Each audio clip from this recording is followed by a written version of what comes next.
Hey there guys, so I just got in the CHUWI RZBOX, which is a Ryzen powered mini PC. I saw it on sale on Amazon and I decided to pick it up because I have been very curious to try out a system with a Ryzen 7 APU. Now you can see here that the package that comes in is pretty gigantic. I was actually surprised to see how big and heavy the box for this ended up being. Now here at the bottom it shows the specs. You can see the Ryzen 7 5800H. We did get 16 gigabytes of RAM and it does have a 512 gigabyte SSD. Now actually opening up the box it comes in, you can see here that we have some protective packaging along with all the documentation that pretty much any product you buy is going to come with, including warranty, though I'm not 100% sure how effective the warranty would really be from a company like CHUWI. But now actually taking out the foam that's in here, we can actually see the device sitting here in very solid packaging overall. I was actually perfectly happy with how this came in here. And just taking out the unit itself, it's surprisingly hefty and big. I was not actually expecting it to be this big. It does actually have a separate power brick, of course. Most mini PCs do have a separate power brick, and here you can see what it is. It is a 90-watt adapter. For the most part, it is pretty rock solid. It does stay well within the range of this, so they didn't underpower this one. Now, actually taking it out of the packaging, you can see here the system itself is surprisingly chunky. Overall, it has a very industrial design, and it does feel very nice to hold in the hand. Now, taking a look at the front, you can see we are greeted by a pretty sparse I/O, but overall pretty solid. Although that USB-C pretty much just being USB 2.0 makes this a kind of weak choice in terms of wanting to have this be a full-on docking station. But overall, it is a pretty rock-solid design, at least aesthetically speaking. It feels solid to the touch, and personally, I am a big fan of this type of industrial design. Reminds me a lot of an embedded system. The back I/O is solid enough with a full-size display port, HDMI, VGA, as well as 2 Ethernet NICs, though with a disappointing amount of USB ports. Now this is a pretty chunky unit. You can see here right next to the B-Link SER5, we're looking at a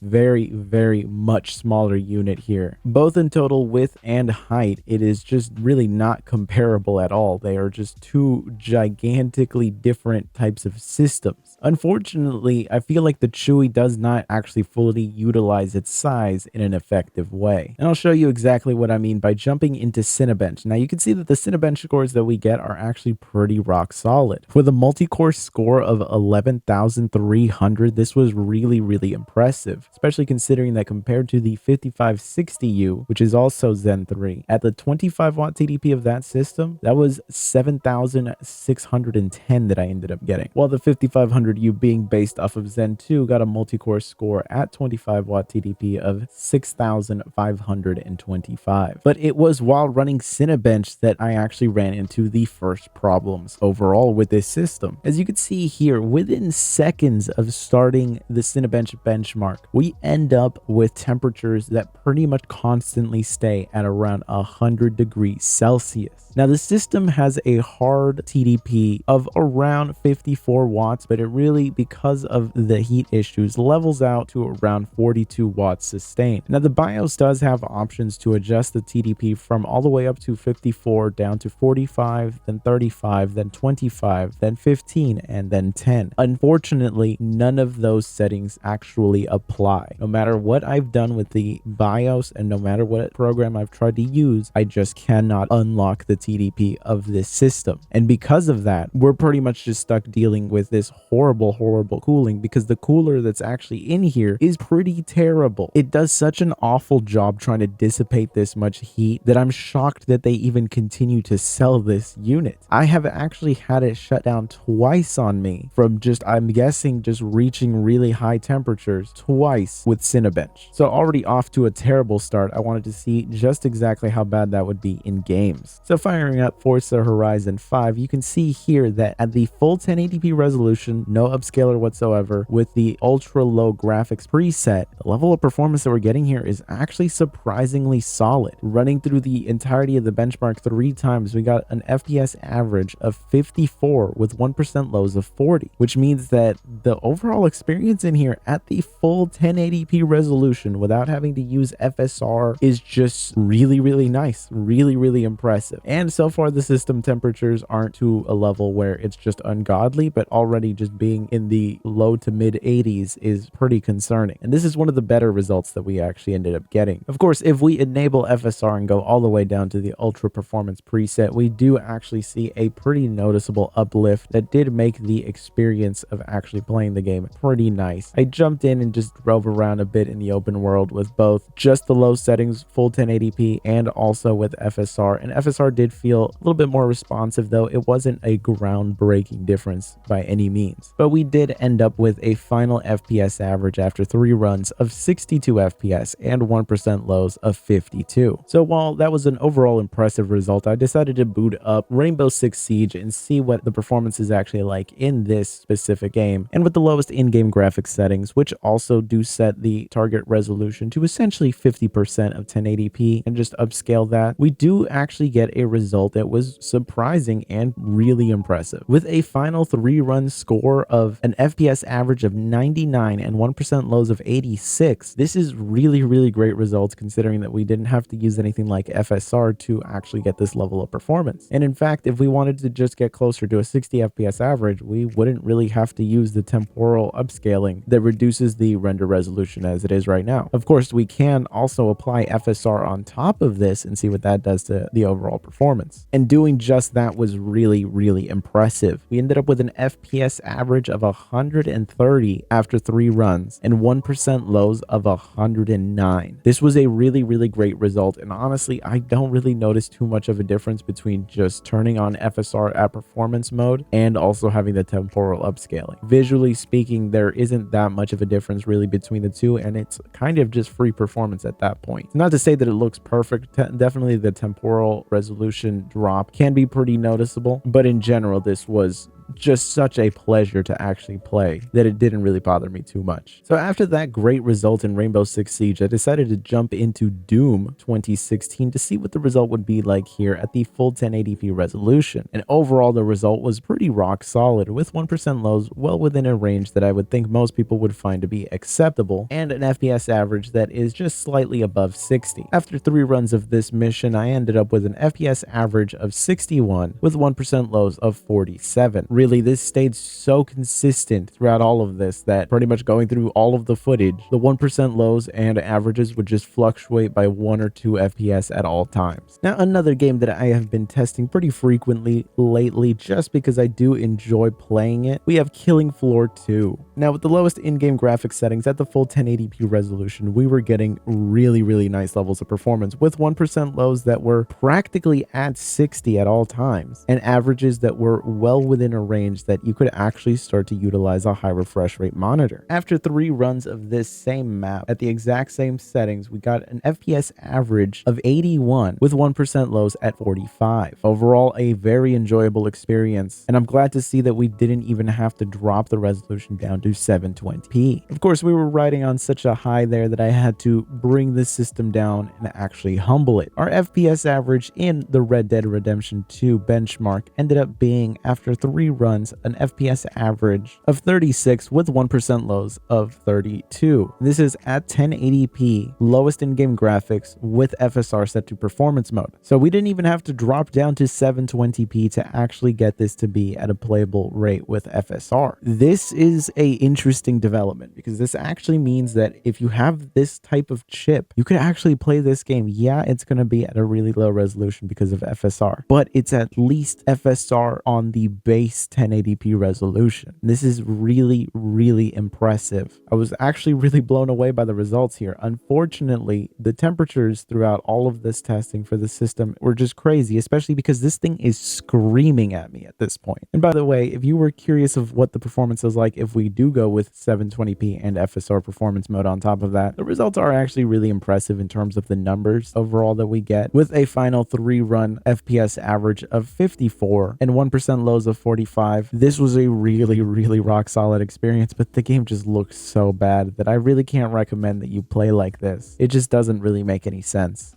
Now, I wanted to try out a bit more of a modern game on here, since the only other modern one that we've taken a look at is Forza Horizon. Unfortunately, Back 4 Blood it wasn't exactly the greatest performer on here. This is at 1080p base resolution with FSR set to performance mode, and we are running this with the lowest in-game graphics. And while our averages were pretty rock solid, there was just a consistent frame time problems that made the 1% lows pretty much be at below 30 for the entirety of the testing. After running through the same mission 3 times, we ended up with an FPS average of 72 and 1% lows of 27. So the 1% lows really never improved at all. I was hoping that as I played through the game, they would level out just because, you know, DX12 might be just caching shaders. But unfortunately, it just never ended up happening. The result was pretty much consistent throughout all of it. So unfortunately, not a great result here. Not completely unplayable, but just disappointing compared to the other games that we've seen so far. Now, continuing the trend of testing out shooters, here we have Star Wars Battlefront 2 running at the lowest in-game graphics settings with the full 1080p resolution. Now, I personally love playing this game. It's one of those games that I love to just boot up and relax. Anytime I'm doing benchmark tests, it's one of those games that I really look forward to because I could just sit there, play it, listen to a podcast, maybe watch a Twitch stream, and just have a great time. So it was pleasantly surprising to see this game run this well at the full 1080p resolution. We are just slightly below 60 in terms of averages. Our 1% lows are well within a comfortable range. Now, because the game doesn't let you really control what maps you ended up playing on, I didn't do a 3-run test on this. I did play multiple rounds, I just didn't do an average, but just based off of this specific map alone, the FPS average ended up being 55 and 1% lows of 44. And after playing multiple rounds, there was really no major fluctuations or anything, or any major differences that I would think that, oh, some maps are unplayable while others are perfectly playable. I never encountered anything like that. Of course, I have not played on every single map on here, so there might be some that will be problematic, but given the level of performance that I got throughout the different levels that I played, nothing would lead me to believe that there will be a situation like that. So overall, really impressive result. Of course, we can try to lower the resolution if you want to try to squeeze out a bit more performance out of this. And doing so does net us a nice little performance uplift here, with 1% lows now being more than comfortably above 60 at all times, and our averages being just slightly below 90, with a final score on this specific map of 1% lows of 65 and an FPS average of 84. Now, again, same caveats as before, where I have not tried every single map on here, and I couldn't really get an average because you can't really select the maps that you play on. But in general, the level of performance that I got throughout the different rounds that I played was more than adequate. I never felt like at any moment there was any anomalies compared to everything else. So I was just really happy with the result like this. I don't even think dropping the resolution down to this is even necessary, really. And I was using a high refresh rate monitor. It was just one of those things where it played perfectly fine at 1080p, especially since I play the co-op. It's literally just against AI. I don't need it to be like ultra sweat mode. Now, I didn't want Forza Horizon to be the only racing game that I tried out, so here we have Need for Speed Heat running with the lowest in-game graphics settings. Now, overall, the game performs really well at the full 1080p resolution, considering we were essentially getting a rock solid 30 FPS average. Now, the final result pretty much ended up being an average of 37 with 1% lows of 30, which means that while we're not at a high refresh rate experience, it is at least consistent enough that you can play like this perfectly fine. And visually speaking, the game does look really nice. Of course, we can try to drop the resolution and see if that improves the overall performance. And doing just that gives us some really impressive results, with an FPS average at 720p of 63 FPS and a 1% low of 44. The results that we got here were really solid. If you really care about having a higher refresh rate in this game, dropping down to 720p does seem to be pretty effective. Of course, Need for Speed Heat is not the latest title in this franchise, so we can take a look at Need for Speed Unbound. Now, one of the additions to this game is the fact that it supports FSR. So we have FSR running with the full 1080p resolution, FSR set to the performance preset, and really the level of performance that we get here with the lowest in-game graphics settings is actually really impressive, since overall the results were pretty comparable or even better than what we were getting with Need for Speed Heat, with a final result of 41 FPS and 1% lows of 33. The overall experience here was actually really impressive, and I was not expecting that for a brand new title like this. But FSR at performance mode is actually doing some pretty impressive work here. We didn't even need to drop down to 720p. And of course, I wanted to round out the game testing with a title that I think is more likely to be played on a system like this than anything else. We have Valorant. Now, this is running at the lowest just in-game graphics settings, but we are at the full 1080p resolution, and we're getting a more than comfortably high enough FPS for high refresh rate gaming. This was almost pretty much constantly saturating the 144 hertz display that I was using this with, and it felt really nice to play. Pretty much the only thing that was holding me back is just the fact that I use a wireless mouse for this system, and it can be really annoying to try to play a game like this with a wireless mouse that at this point is relatively